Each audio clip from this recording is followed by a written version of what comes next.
Welcome to everyone to my forest. Please have a seat by the campfire as I tell you stories of cryptids, legends, mysterious deaths, and disappearances from all over the world.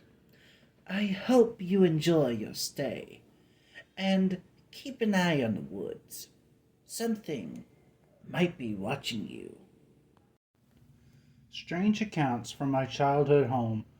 The author is unknown. There is a house that I spent a good portion of my childhood in, and in that house that I, to this day, although no longer living in it, will always call my true home. I have many fond childhood memories in that house, and it's where our family lived for the longest time. What I'm about to describe are all real events experienced in this house by me and the rest of my family. These are true accounts and are not exaggerated in any way. We have always known that house was haunted. Not to point out being insane and deadly like you see in the movies, but plenty of the unnerving things have happened here. Let me start off by telling you a little bit about the house. The first thing is you should know is that it's very old, from the 1800s. It used to be a hotel. When my family bought it, I, being the youngest, was the only kid. We remodeled that house and even extended it a little. And it took a very long time. But eventually, that old rickety house from the 1800s got a brand new modern makeover. However, the things lingering in that house, which we couldn't see, stayed. At first, it started out with smaller things. My older brother would occasionally be falling asleep in his room upstairs, which was always cold, and someone would blow in his ear. He would open his eyes and look, but of course, nobody was there. We were told by a few different people that a cranky old woman used to live there, who would sit out in a rocking chair on the balcony, which we removed, yelling at people who would walk by. There was one night during which one of my older sisters was sleeping on the couch in the living room when she started hearing a creaking sound. She described it as like wood creaking rhythmically coming from the spot where just outside one of the upstairs windows, which used to be a door, which led out to that balcony, which no longer exists. One time, when I was little, being all adventurous, I took a little digital camera up to the furnished attic at night, where it was quiet and pitch black. I made my way into the middle of the room, which held up the camera, and started snapping pictures. I could only see what I was taking pictures of with the camera when the camera would flash. And then afterwards, I would look at the taken picture on the digital screen. I eventually saw in one of the pictures that I had taken while I was facing the wall a small black dot in the middle of the screen. I took another picture pointing in that same direction and saw that the spot was still there, but it had grown. To me, it looked like some spot of portal to nothingness, a small void of blackness in the room, something that sucked out the light of the flash and didn't reflect any back. As I took more and more pictures, it got bigger and bigger until it was almost covering the entire camera lens, just darkness. Then it occurred to me that rather than growing, this black mass seemed to be getting closer and closer to the camera lens.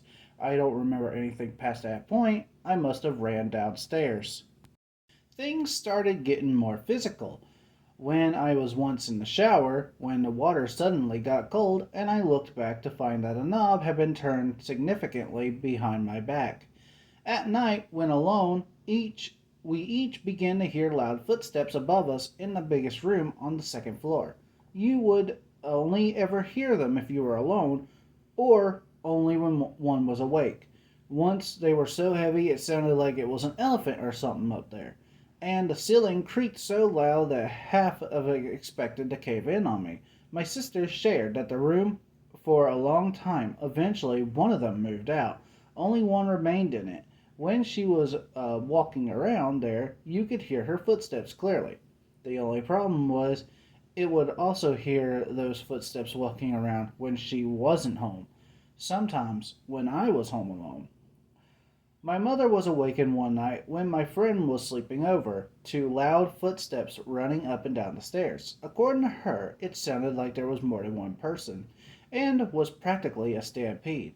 She jumped out of bed angry at us and being up so late causing such a racket. Opened her bedroom door into the room where you could see the bottom of the stairs, but there was only dead silence and darkness. Everything was still. She thought we must have run upstairs and she had just missed us, so she went upstairs to open the door to the room we were sleeping in, which was my sister's old room, now vacant after they had both moved out. But we were sound asleep. She thought maybe we were just faking it and expected us closer, realizing that no, we were clearly out cold and had been out that way for a while. She she mentioned to all of this to us the next day, maybe still wanting to think it was us, but we of course had no idea what she was talking about. One night I was just about to fall asleep when I heard a man's voice right in my face whisper the word bang. It pulled me out of my sleep, making my eyes shoot open and look around the dark room to find nothing. After a minute, still being tired, I brushed it off and closed my eyes again. I started to drift back to sleep when the voice once again quietly whispered bang in my face. I opened my eyes again to once again find nothing. This happened a total of 3 times before I was finally able to fall asleep. So many things happened in that house, but after so many years of constant activity, we got used to it.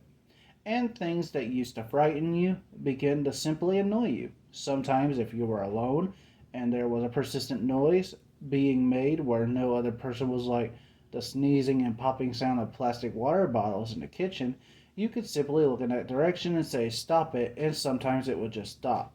We eventually was able to get the things that we were dwelling in the house and the activity after years of persistence stopped altogether.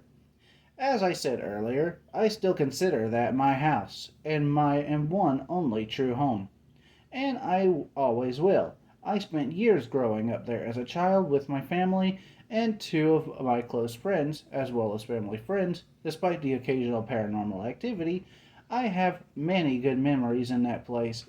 It is where my mind will always wander back to whenever I can think home.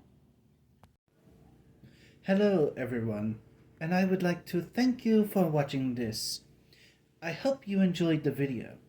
If you did, please leave a like and share the video. And subscribe so that you don't miss another episode on my channel. Also, if you like my content on here, go check out my second YouTube channel. You'll get to see some shenanigans from me playing some various video games. And don't forget to check out my Twitter, Twitch, and merch store. Links to those will be in the description down below. And as always, I will see you all next time.